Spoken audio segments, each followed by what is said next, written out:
Glória a Jesus, aleluia. Deus é maravilhoso, Deus é maravilhoso. Senhor, nós queremos louvar o Teu nome nesta hora. Obrigado, Pai, pela Tua presença. Obrigado, Senhor, pelo Teu Espírito Santo neste lugar. Nós louvamos o Teu nome porque Tu és o único, o soberano e eterno. A Ti é dada a honra, a Ti é dado o louvor para todo sempre, Senhor.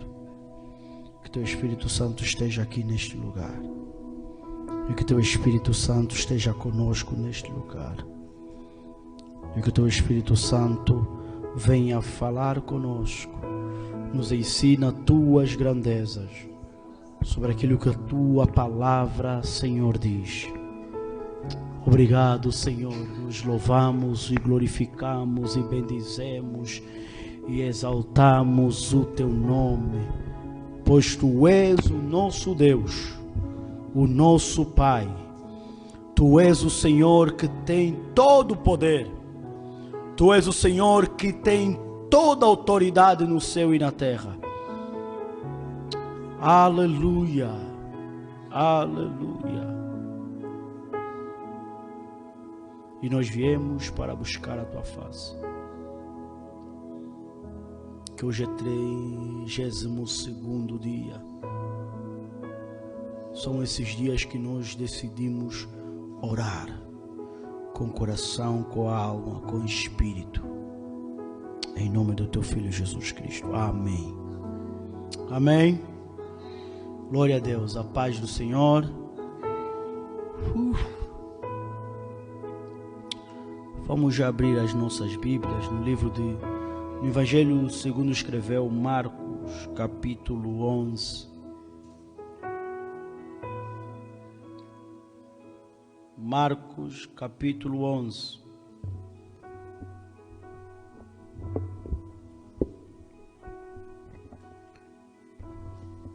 O que vamos falar hoje vai ter um bocadinho de conexão sobre a próxima minha mensagem. Aqui. Verso 24. Vamos ler apenas 2 versículos. Achamos todos? E aproveitar com dizer que hoje Deus tem uma palavra para nós. Aqui roubar um bocadinho de tempo e vos dar aqui um subsídio sobre aquilo que Deus também colocou no meu coração. Diz assim, Marcos 11, capítulo 11, verso 24 e o verso 25.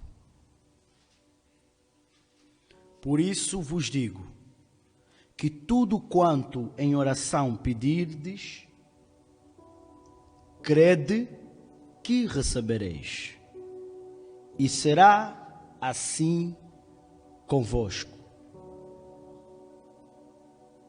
E quando estiveres orando, se tendes alguma coisa contra alguém, perdoai. Perdoai, para que o vosso Pai Celestial vos perdoe. Perdoe as vossas ofensas. Amém? Ok. Se nós lermos o Evangelho de Marcos e tentarmos perceber qual é a grande missão deste evangelista, nós vamos encontrar que o grande foco de João Marcos, como assim é conhecido, é apresentar Jesus como servo de Deus, como homem que veio cumprir uma missão. E o texto-chave deste livro é exatamente perto deste capítulo que nós lemos, que é Marcos 10, 45, pois o próprio Filho do Homem não veio senão para ser servido, mas para servir e dar a sua vida em resgate de muitos. Este é o texto base que expressa exatamente o objetivo de Marcos. Então, todo o enredo do textos de João Marcos é tentar apontar para Jesus como aquele que veio servir. E como Jesus veio servir, e no seu serviço, Jesus nunca deixou de lado o que se chama a prática da oração. Nós estamos na semana em que estamos a falar do poder da oração. Mais do que falar do poder da oração, devemos também pensar em como devemos orar, por que devemos orar, quando devemos orar, o que devemos orar, quais são os pressupostos da oração, quais são os benefícios da oração, qual é a importância da oração e qual é os resultados práticos da oração. E Marcos, quando escreve este texto, ele coloca em foco o ensinamento de Jesus acerca da prática da oração. Se nós vemos o versículo 22, ele diz que Jesus disse: tende fé em Deus. Tende fé em Deus. E o verso 24 aponta para outra frase de Jesus que diz: quanto em oração estiveres, crede. Tende fé, crede. Ok? E isso demonstra as exigências da oração. O que não pode faltar quando vamos orar? É bom orar, se fala muito, devemos orar, mas existem pressupostos pessoais, exigências que fazem com que uma oração tenha eficácia, ou seja, seja eficaz. O que torna uma oração eficaz? É quando esta oração cumpre as exigências sobre a oração. Primeiro, tende fé. Primeira exigência quando vamos orar: nós devemos orar com fé.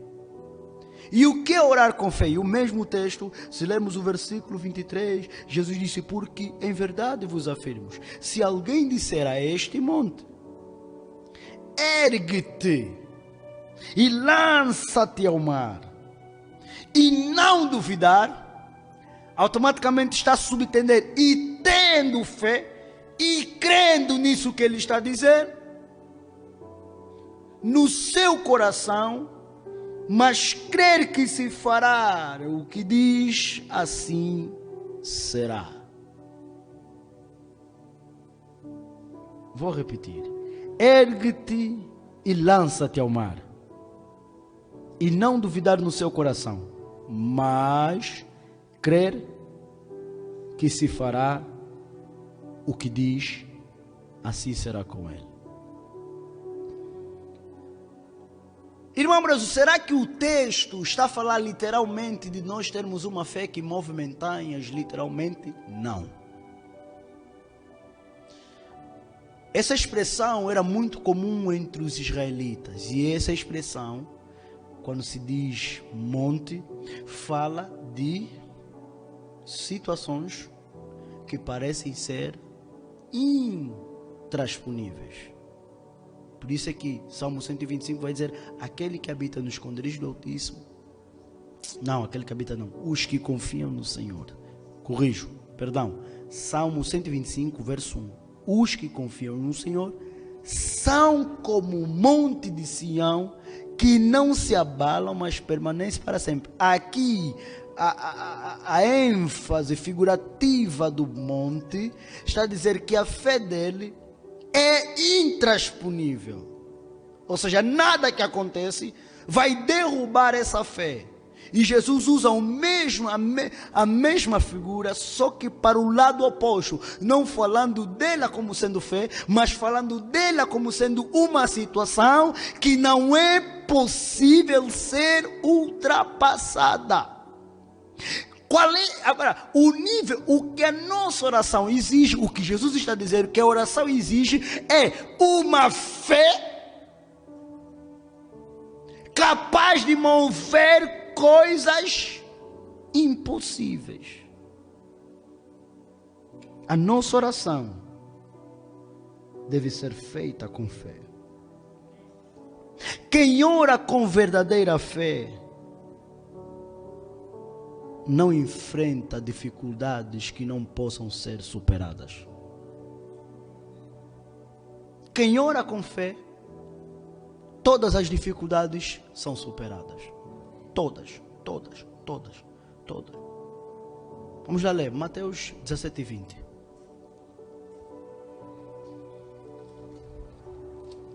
Vamos lá, Mateus 17 e 20, rapidamente. Mateus 17 e 20. Aleluia. Olha o que é que o texto diz. E ele lhes respondeu: por causa da pequenez da vossa fé. Pois em verdade vos digo que se tiveres fé, como um grão de mostarda, direis a este monte. É a mesma ideia daquele texto. Passa daqui para acolá, e ele passará. Não vos será? Não vos será? Ninguém está a ler. Não vos será impossível. Porque uma oração feita com fé não encontra impossibilidade. Quando é que nós encontramos impossibilidade? Quando a nossa oração não tem fé. Mas aqui a questão da fé, e deixa eu explicar. A fé não está simplesmente ligado ao que eu quero. A fé está ligado ao que Ele quer. 1 João capítulo 5, verso 14.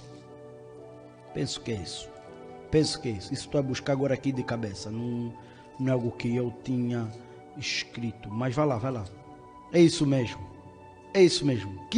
14 e 15. 1 João 14 e 15 diz assim: e esta é a confiança que temos para com Ele, que se pedirmos alguma coisa segundo a sua vontade, Ele nos ouve. E se sabemos que Ele nos ouve, quanto ao que lhe pedimos, estamos certos de que obtemos os pedidos que lhe temos feito. Ore com fé, mas fé em Deus. Porque quando nós oramos com fé em Deus, a nossa fé, que é basicamente um reflexo da pessoa de Deus, a nossa fé não está basicamente em nós. Ou seja, a nossa fé nasce em nós, mas através dele. Como é que a fé nasce? Através da palavra. Romanos 15, 17. Ora que a fé vem pelo ouvir da palavra de Deus. Não, 15, 17. Penso que é 10, 17. Estou confundido. Esqueçam o versículo e o capítulo. Mas Romanos, está em Romanos. Eu sei que o versículo é 17. Ora, de sorte que a fé vem pelo ouvir. 10, 17. 10, 17. Alguém vê lá isso? 10, 17. 10, 17. Romanos 10, 17. De sorte que a fé vem pelo ouvir e ouvir da palavra de Deus. E Jesus está a dizer: se vocês tiverem fé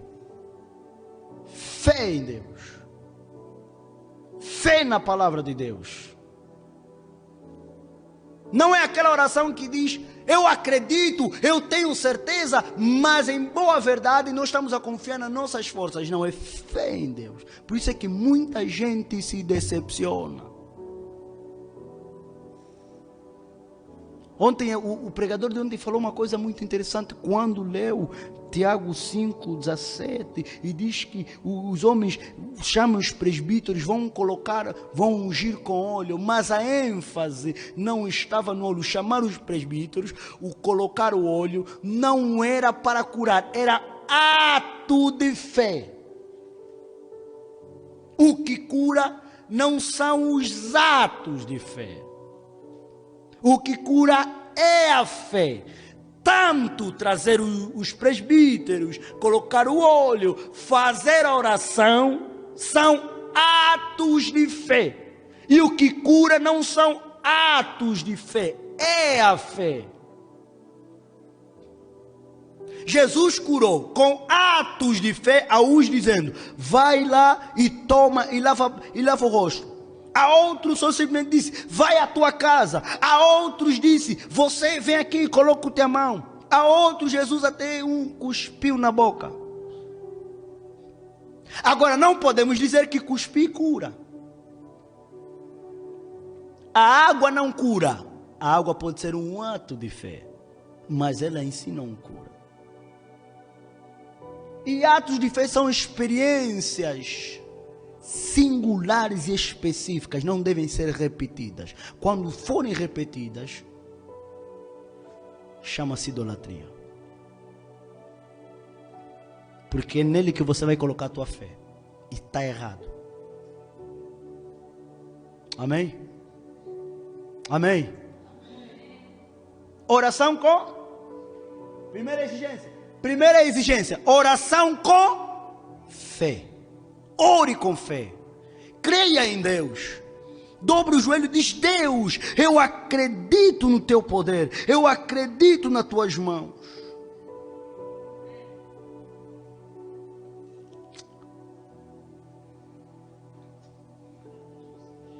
E no verso 24, Jesus diz: por isso, Jesus fala dos montes.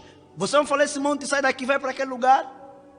E assim ele vai ir. Ou seja, ele está ensinando que a vossa oração, quando for feita com fé, vai mover até coisas impossíveis. Vocês vão ver coisas impossíveis. Vocês vão ver milagres acontecerem. Vocês vão ver tantas coisas acontecerem. Mas, se não for com fé, vocês não recebem. Por isso, digo, estou a vos avisar, por ter fé, por ter coisas impossíveis que só se movem com oração, estou a vos dizer. E aqui vem o versículo 24. Digo tudo quanto em oração pedirdes, crede que recebestes. Primeiro, eu devo orar com fé para receber. Segundo, eu devo orar com fé que já recebi. Olha o verso 24. Jesus está dizendo: se vocês tiverem fé, vocês vão dizer esse monte, sai daqui e vai para lá. E o monte vai vos obedecer. Ok? Você que orou com fé para acontecer. Mas Jesus está a dizer que não basta ter fé para acontecer. Tem que ter fé que já aconteceu. Nós temos que orar e dizer que já aconteceu. Por isso é que Hebreus 11:1 vai dizer que a fé é o firme fundamento das coisas que se esperam e é prova das coisas que não se vê. Ou seja, a fé é como se eu não estivesse a ver absolutamente nada, mas eu já pego em coisas e eu tenho noção que aquilo é isto. Eu não vi, mas eu toquei e eu sei o que é. Ou seja, a fé distingue, a fé materializa o que não é visto. E Jesus está a dizer, quando eu estou a vos dizer, quando orarem, tenham fé que já recebeste. Se você estiver doente, estiver a orar e tem fé em Deus, creia que você já está curado. E não use a expressão a minha doença. Você não tem a tua doença. Você tem doença no corpo, mas doença não é tua. Crente não pode ver com essa palavra a minha doença, o meu problema, a minha... Não. A dificuldade que eu vivo, a doença que eu estou a passar. Ok? Vamos lá para a segunda exigência. O verso 23. Quando dizer que te lança-te ao mar e não duvidar. E não...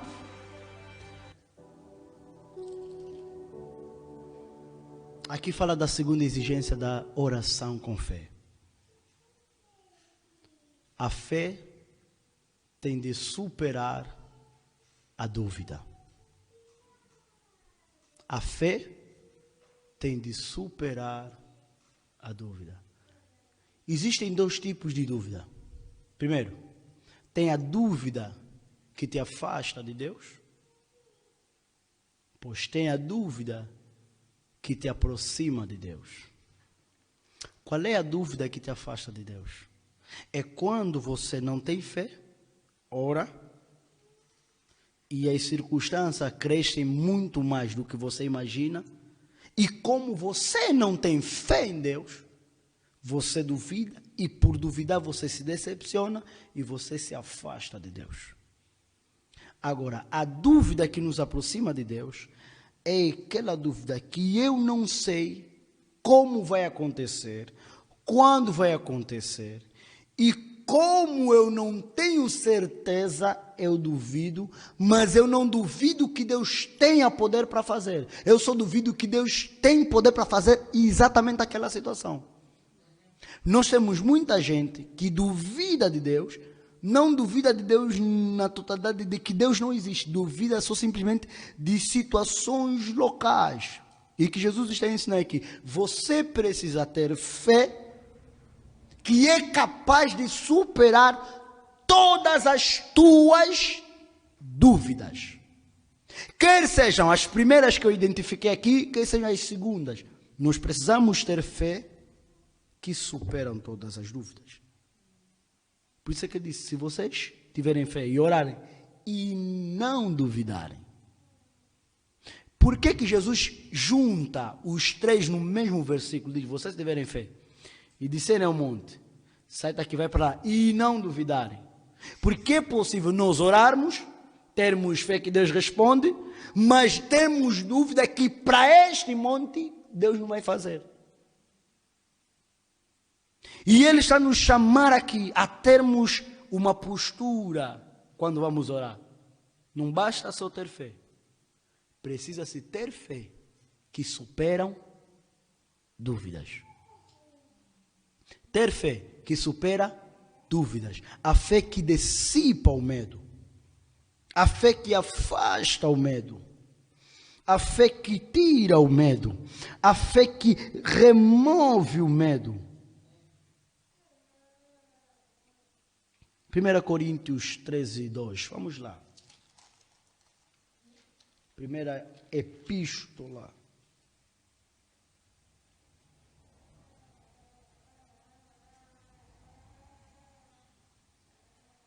Diz assim. Aqui nessa carta, Paulo está falando da supremacia do amor. O seu contexto é esse. Mas vamos isolar o texto, não matando o texto do contexto, mas extraindo o princípio do texto sem violar o contexto. E Paulo aqui está a dizer, ainda que eu tenha dom de profetizar e conheça todos os mistérios e toda a ciência, ainda que eu tenha tamanha fé, ao ponto de transportar montes, se não tiver amor, nada seria. O que eu não quero pegar aqui não é a questão do amor, é a questão de termos uma fé que é capaz de transportar montanhas. O que Paulo está a dizer aqui? É capaz de termos fé que tenha força suficiente para mover coisas impossíveis. E o que eu quero realmente dizer é que mesmo que nós tenhamos fé, nós precisamos ter fé que superam dúvidas, e só fés que superam dúvidas seriam esta fé que Paulo menciona, capaz de transportar montanhas. 13, 2. E Paulo está a dizer, mesmo que eu tenha até uma fé capaz de transportar a montanha. Ali era outro princípio na questão do amor. E o que eu fui buscar o texto porque para dizer que é possível termos fé que rompe situações, adversidades, circunstâncias que parecem impossíveis. É possível nós termos uma fé. E essa é a fé que Deus exige. Quando orares, e quando orares, quanto à oração, vocês precisam ter fé. Mas quanto à oração, vocês precisam ter fé e não duvidar. Porque ter fé só não basta. Porque é possível conjugarmos fé com a dúvida no mesmo sítio. É possível quem tem fé ao mesmo tempo tem dúvida. Existem pessoas que têm fé em Deus, mas ao mesmo tempo têm dúvida do poder de Deus. Porque na primeira circunstância nós falamos que a fé não na questão de que a situação vai se resolver, mas na questão de que Deus pode fazer. Nessa segunda, fé que supera, não fé só na pessoa de Deus, fé no poder da oração, que ela pode resolver a situação. Primeiro, fé em Deus, que é a primeira exigência, quando vamos orar. Segundo, nós temos que ter fé que sobre a situação que estamos a colocar diante da presença de Deus, Deus tem poder e vai fazer. Por isso é que diz que crede que já recebestes, crede que já aconteceu. A fé trabalha nesse tempo, a fé trabalha nesse modo. A fé não é como a esperança ela precisa de um tempo até um acontecimento perfeito. Abraão é chamado pai da fé exatamente por isso, porque Abraão estava num tempo em que Deus lhe disse: vou te fazer pai de multidões. Abraão não viu as multidões, mas teve fé, e apesar de não ter visto, Abraão se tornou pai de multidões, mas Abraão não viu. Então a fé não é questão de você ver no material, a fé é questão de você ver no espiritual e acreditar que isto já é uma realidade, mesmo sem ser. É eu dizer: Deus me curou do cancro, mesmo que não me cure. Isto é que é fé. Por isso é que Paulo diz que andamos por fé e não por vista. E a nossa fé para o mundo é loucura, porque não se enquadra nos padrões. E é isso que Jesus está a dizer: quando vocês orarem, crede que já recebestes. Crede que já recebeste. Primeiro, orar com fé. Fé em quê? Em Deus. Segundo, orar com fé e não duvidar. Que é a fé que supera todas as dúvidas. Porque as dúvidas vão vir. As dúvidas vão existir. Mas nós precisamos orar, sem dúvida. Terceiro.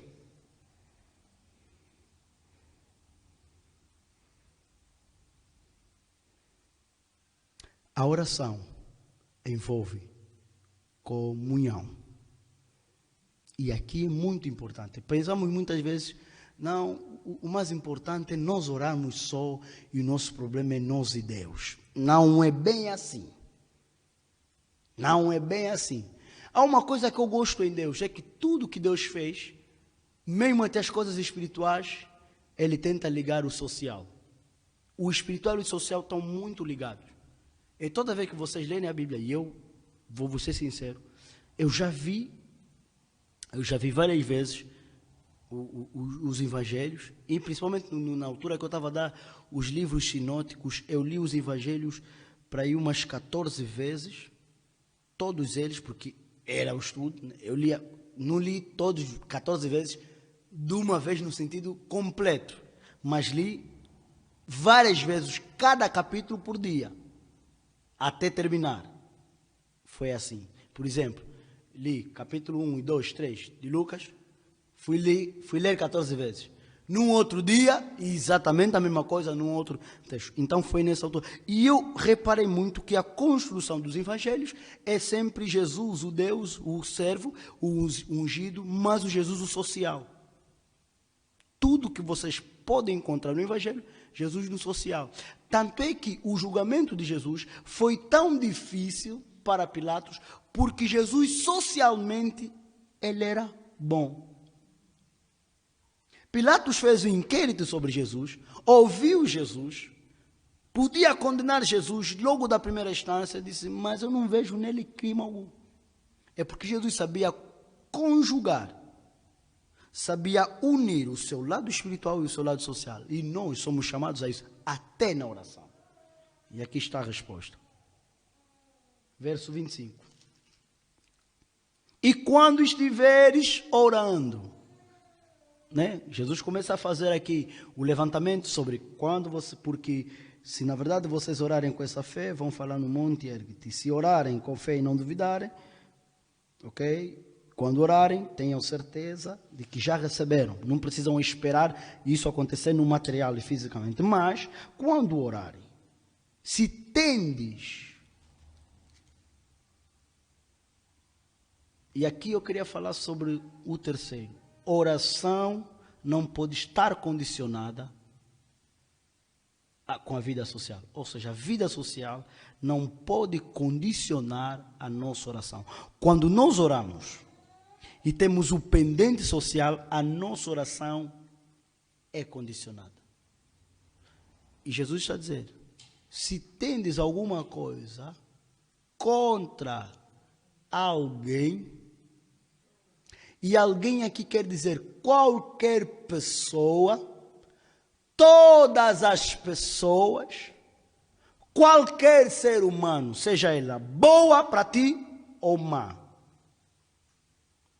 Porque nós temos o mau hábito e a tendência de pensar que o que pode condicionar a nossa vida só são pessoas que nós conhecemos. Jesus está a falar até aquele que quer te fazer mal. Se tendes contra alguém. E a primeira pessoa que ele usa é: se alguém te fez mal, perdoai.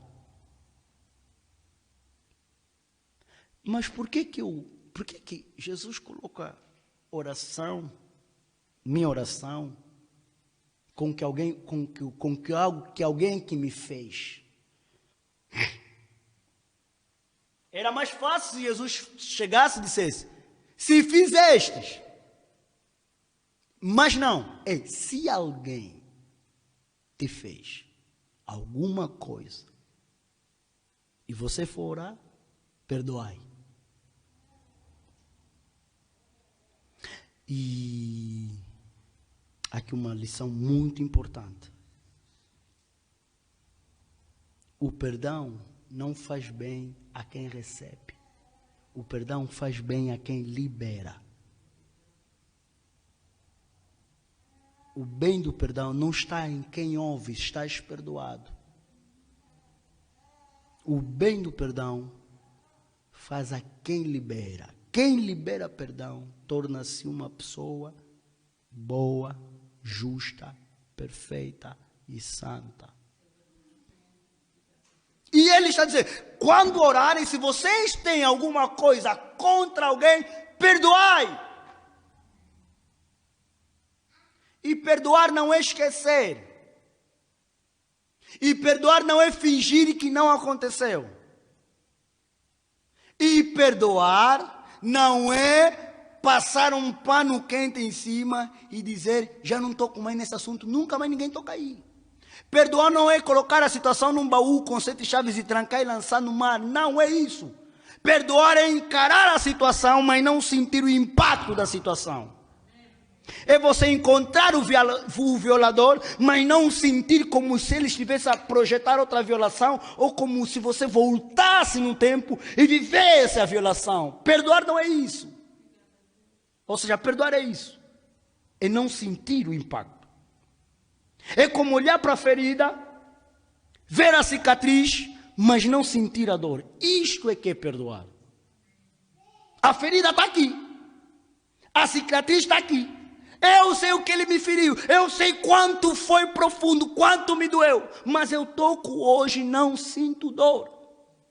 Isto é que é perdoar. Então, quem não chegou até esse nível, ainda não perdoou e precisa perdoar. E se não perdoar, condiciona toda a oração. Podes ter fé em Deus. Podes ter fé e não duvidar. Podes ter fé que supera todas as dúvidas. Mas se não perdoar alguém que te fez alguma coisa, não precisa orar, porque Deus não responde. E tem muita gente no nosso meio que ora e ora e ora, mas não perdoa. E Deus não faz nada. E se decepciona e vão embora.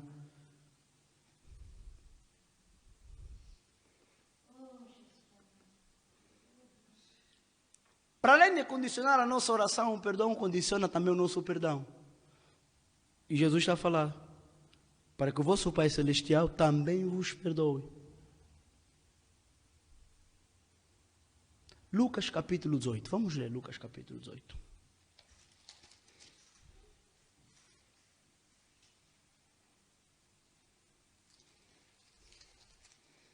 Aqui eu vou escolher o leitor de serviço porque vamos ler muitos versos. Alguém quer ler? Alguém quer ler? Lucas capítulo 18.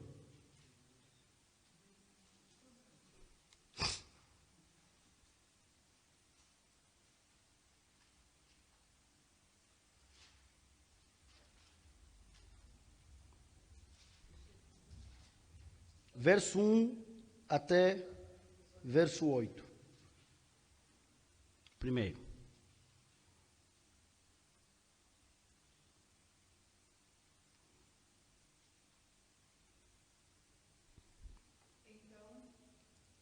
Microfone aí atrás, por favor. Número 1. Está ligado aqui. O vê no canal vermelho. Onde está vermelho? Em cima do 1. Não, aí. Aí mesmo deste lado. Aí deste lado. Em cima do 1 tem um vermelho. É só apagar o vermelho. Tá bom. Assim diz a palavra do Senhor. Então Jesus propôs uma parábola aos seus discípulos, com a interação de adverti-los quanto ao dever de orar continuamente e jamais desanimar. Ok, só aqui um instante. Aqui Jesus está a contar então uma parábola sobre a oração e a continuidade da prática da oração. Ok, é muito importante nós orarmos e temos prática de oração. E a diferença de quem ora e quem tem vida de oração. E aqui Jesus está fazendo uma construção sobre continuidade de oração. Mas preste atenção, como é que Jesus vai construir aqui isto? Prossiga. Verso 2. E lhes contou: em certa cidade havia um juiz que não temia a Deus, tampouco era sensível às necessidades das pessoas. E havia naquela mesma cidade uma viúva que frequentemente se dirigia a ele, rogando-lhe: faz-me justiça na causa que pretendo contra o meu adversário. Posso continuar? Até 9. Até 8, perdão. Ele, por algum tempo, não a quis atender. Todavia, mais tarde, considerou consigo mesmo: é bem verdade que eu não temo a Deus, nem respeito a pessoa alguma. Contudo, como esta viúva me importuna, farei justiça a ela, para não acontecer que por fim venha a me aborrecer ainda mais. Então concluiu o Senhor: atentai à resposta do juiz da injustiça. Porventura Deus não fará plena justiça aos seus escolhidos, que a Ele clamam de dia e de noite, ainda que lhes pareça demorado em atendê-los? Eu vos asseguro, Ele vos fará sua justiça e depressa. No entanto, quando o Filho do Homem vier, encontrará fé em alguma parte da terra? Ok, fica mesmo aí com o microfone, pode sentar um instante, vamos já ler os versículos a seguir. O que é que essa história quer dizer? E aqui eu quero concluir com a parte basicamente final, tirando ela um bocadinho do contexto, sem matar o seu contexto, sem ferir a sensibilidade do texto, respeitando tudo aquilo que o texto ensina. O texto ensina sobre a insistência de nós orarmos, de termos vida prática de oração. Mas olha aqui, e o que é bonito, por que eu lhe tirei esse texto? É que a mulher vai pedir justiça. E quando ela vai pedir justiça, ela não está a colocar em causa o que a pessoa lhe fez de errado para lhe fazer mal. E o que é justiça? Justiça é agir dentro do equilíbrio com base aos regulamentos, ou as leis, ou as normas, ou os mandamentos, seja o que for. Tudo que regula uma instituição, quando houver algum atropelo, o julgamento deve ser feito com justiça. E o que Jesus diz? Quando vocês orarem, se vocês tiverem alguma coisa contra alguém, perdoai. Porque se vocês não perdoarem, Deus não vai vos perdoar também. Aqui é uma questão de justiça. E quando nós oramos e dizemos Deus lhe perdoe e Deus me perdoe, é justo, é o equilíbrio. Nós não devemos orar e dizer Deus lhe castiga porque me fez, agora Deus me perdoa porque eu fiz. Por isso é que a mulher vai ao juiz fazer o que? Buscar justiça. Quando Jesus está a dizer, quando vocês orarem e perdoarem, é justo que vocês sejam perdoados. Deus é justo. Perdoa quem perdoa. Não perdoa a quem não perdoa. Se você tem contra alguém algo para dizer te perdoo, eu quero te desafiar. Há dias estava a conversar com alguém e esta pessoa contou-me situações de uma pessoa que era muito importante na sua vida, mas que ela carrega uma mágoa desde os 8 anos de idade.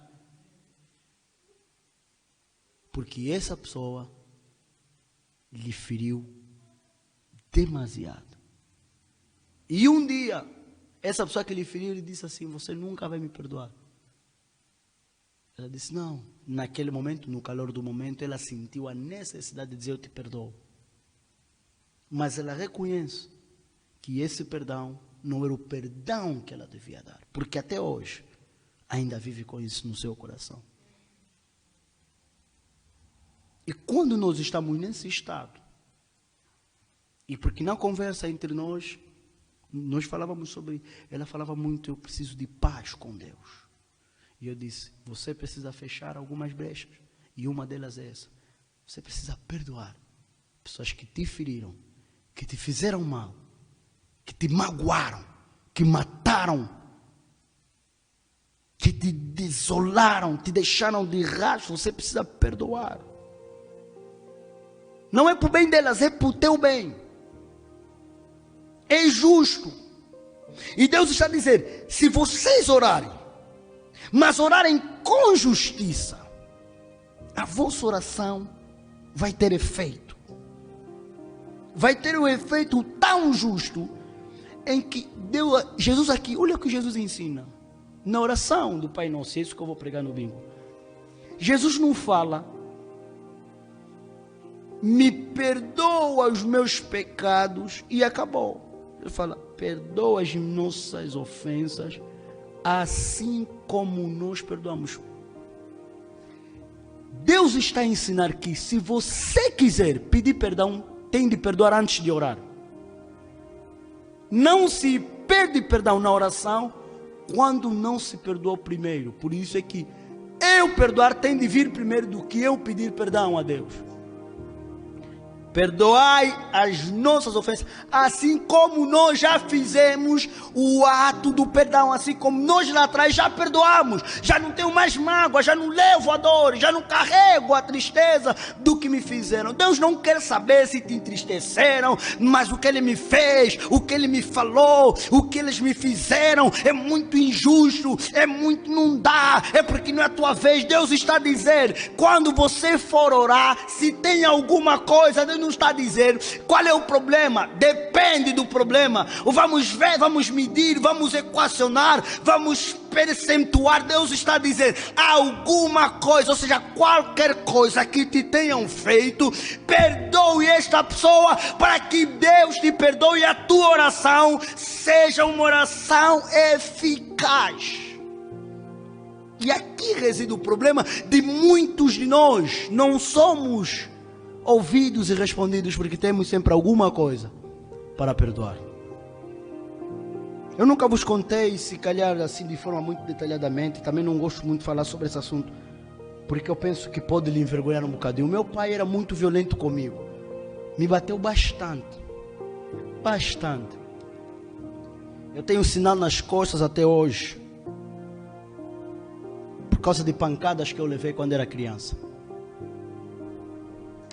Eu já apanhei surra de cano de AK, mini-uso, cinto militar, cinto de treinamento, botas de ferro de aço na ponta, chuteiras, louças.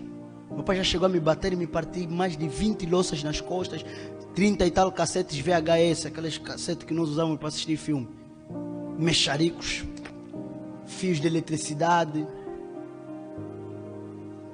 Eu já apanhei surra de tudo um pouco, até alicate já usou para me apertar. Era uma violência dura. Tanto é que quando, depois de muitos anos, ele uma vez chegou e disse mesmo: você nunca vai me perdoar pelo que eu te fiz.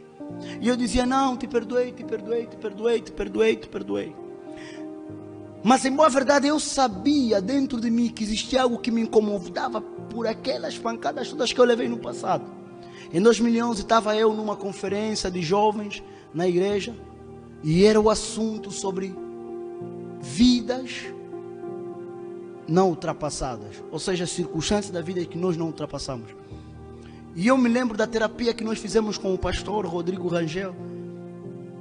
Ele disse: olha, pegam no caderno, façam o seguinte exercício, escrevam o nome da pessoa que vos magoou no passado e expõe lá a situação que ele te fez.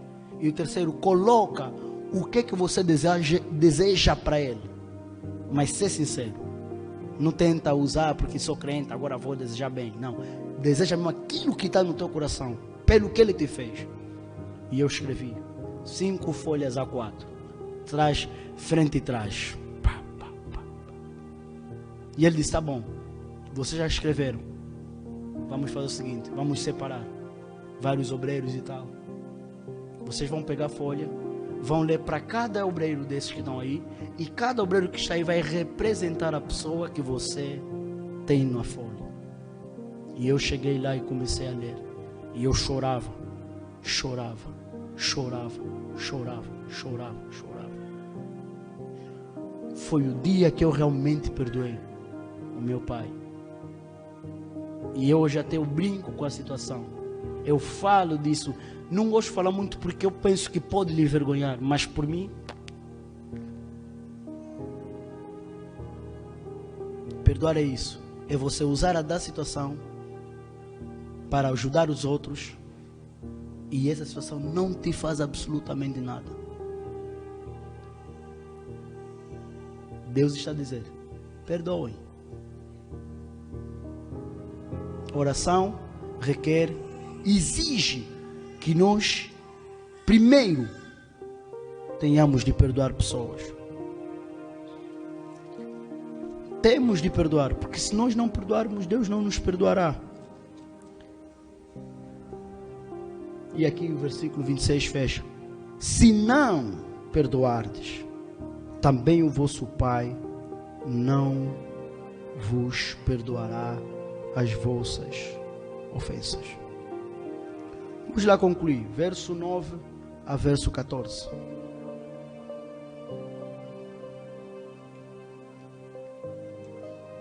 Lucas 18, verso 9 a 14.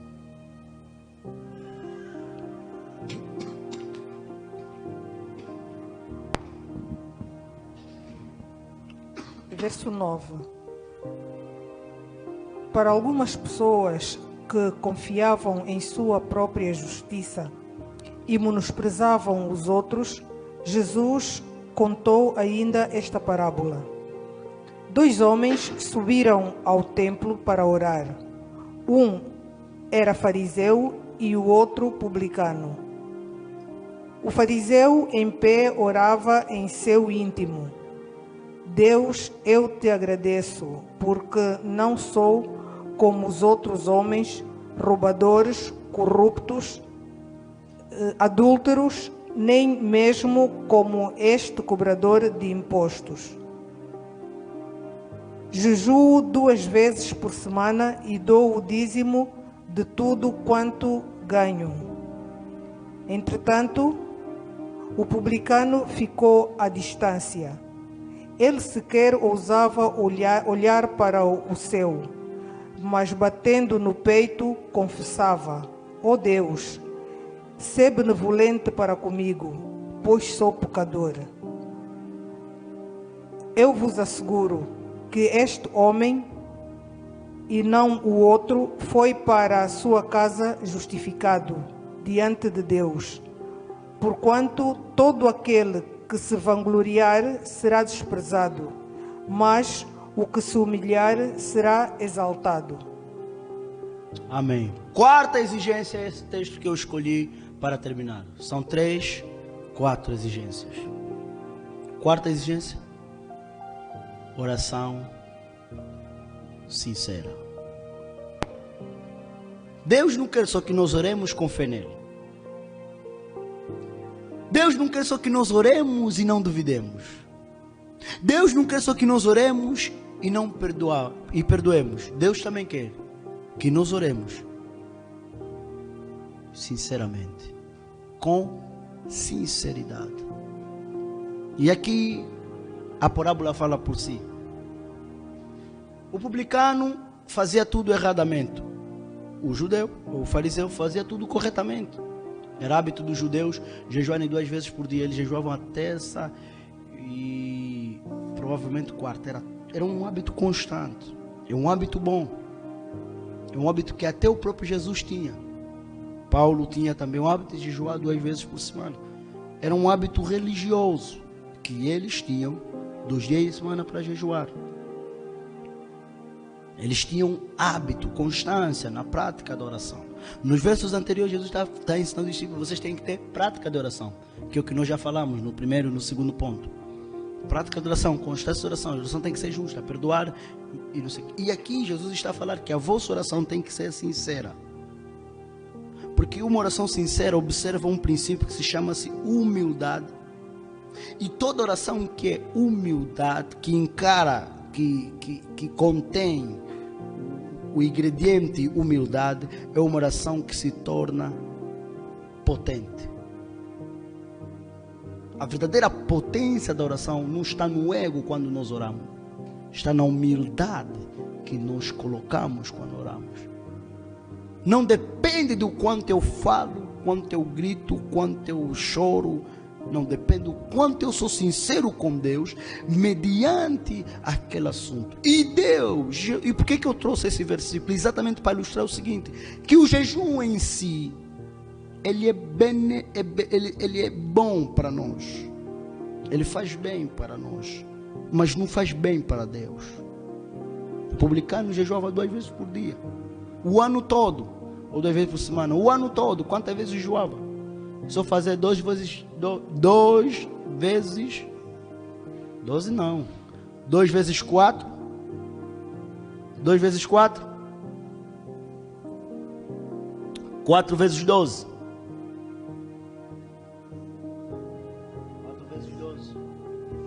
4 vezes 12, 48. Ou seja, ele jejuava 48 dias por ano, sem contar com os jejuns que eram às vezes do povo todo. Ou seja, ele podia ter uma média de jejum 100 dias por ano. Era uma prática boa. A prática era boa. A prática em si não é má. Má é a oração dele. Eu faço. Eu não sei o quê. Quando uma oração observa muito eu, há um grande risco de que essa oração não é sincera. E oração que não é sincera, Deus não ouve. A oração não comove Deus. Atenção, oração não comove Deus. Jejum não comove Deus. Não, eu sei jejuar, o coração dele vai se comover. É mentira do diabo. O jejum e a oração, elas fazem um trabalho do seguinte: preparam-nos para o acesso de coisas espirituais. Quanto mais você ora, mais sensível às coisas espirituais você vai ficar. E quanto mais você lê a Bíblia, mais entendimento das coisas espirituais você vai ter. A Bíblia te dá o entendimento e a oração te dá sensibilidade. A palavra te dá o entendimento e a oração te dá sensibilidade. Você precisa tanto do entendimento quanto da sensibilidade. E o fariseu disse: eu faço. Mas se esqueceu que o fato dele fazer não importa para Deus. O que para Deus importa era um item que lhe faltava. Ele orava constantemente, ele orava com fé em Deus, ele orava com fé e não duvidava, mas ele não fazia uma oração sincera. Há muita gente que está a orar com fé, está a orar sempre, mas ora com mentira. E oração mentirosa Deus não justifica. E ele estava a dizer: eu faço, eu sou. E a Bíblia diz: aquele que se humilha será exaltado, e aquele que se exalta será humilhado. E não use esse texto para tentar se defender das coisas que vos fazem na rua. Aqui é tudo espiritual, aqui não tem nada material. Aquele que se humilha diante da presença de Deus, Deus também o exalta diante da presença dele. Ou seja, aquele que se chega a Deus com humildade, na presença de Deus, Deus lhe exalta. Não é diante dos outros, vou pisar nas pessoas, porque agora Deus me exaltou. Isso é mentira. Aqui é tudo espiritual. Se nós orarmos sinceramente com o nosso coração, porque diante de Deus está um homem que se chama acusador. E ele vai dizer: está aí, teu filho, está aí. E Deus vai ter que lhe humilhar. Diante de quem? Dos anjos e do acusador. Mas aquele que chega humildemente diante da presença de Deus, Deus olha para ele e diz: olha, está aí, ele está a se arrepender. Olha ele a pedir perdão. Ou como ele se humilha. Olha, está a ser sincero, ele não mente. Não, vou lhe exaltar. E os anjos vão ver. Não é teu vizinho, não é tua amiga, não é teu primo que Deus vai te exaltar. Esquece disso. Esqueçam isso. Isso é ensinamento humanista. E Deus não é humano. Embora que na perspectiva de Jesus, ele se encarnou, se tornou homem. Mas não se tornou homem ao ponto de ser como nós, no sentido de pecar. Se tornou homem ao ponto de ser o homem perfeito que Deus cria, para nos levar a ser o homem que nós precisamos e deveríamos ser. Precisamos orar com fé e não duvidar, orar e perdoar, e orar e ser sinceros. Temos que ser sinceros na oração. Temos que ser sinceros quando oramos. Há um homem que me lembra muito esse tipo de oração sincera aqui. Vou terminar já as minhas substâncias. Atos capítulo 3.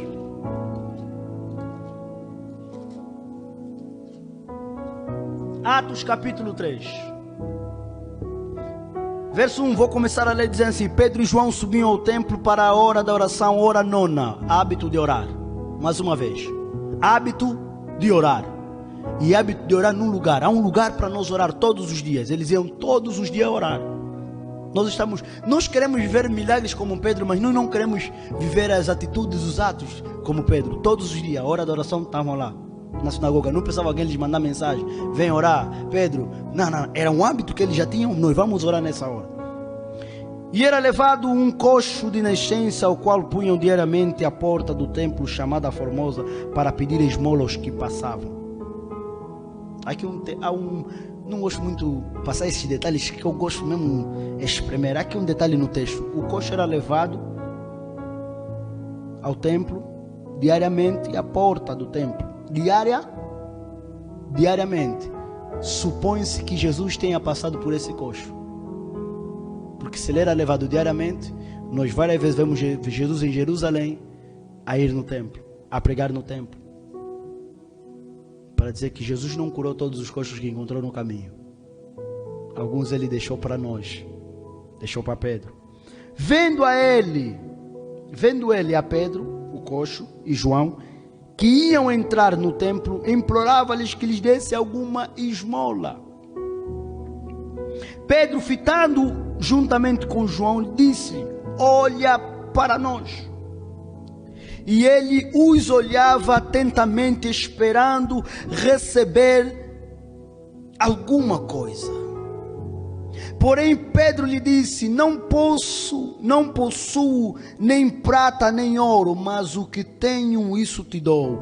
Em nome de Jesus o Nazareno, anda, levanta-te e anda. E tomando pela mão direita, levantou imediatamente, e os seus pés e tornozelos se firmaram. De um salto se pôs em pé, passou a andar e entrou no templo com eles, saltando e louvando a Deus. Viu o povo todo andar e a louvar a Deus, e reconheceram ser ele o mesmo que estava assentado à porta do templo, e se encheram de admiração e assombro por isso que lhe acontecera. Oração sincera. E aqui está um exemplo de uma oração que não foi sincera. O que ele... E ontem o irmão Luís falou uma coisa muito interessante. A nossa oração, Deus se responde quando a nossa oração inclui uma necessidade. Qual era a necessidade desse homem? Dinheiro ou andar?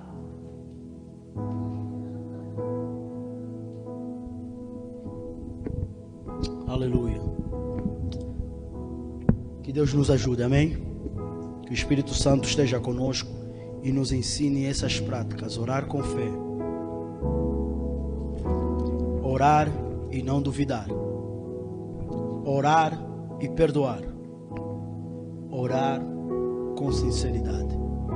Que o Espírito de Deus esteja sobre nós e a presença do Senhor nos leva a compreender as suas verdades.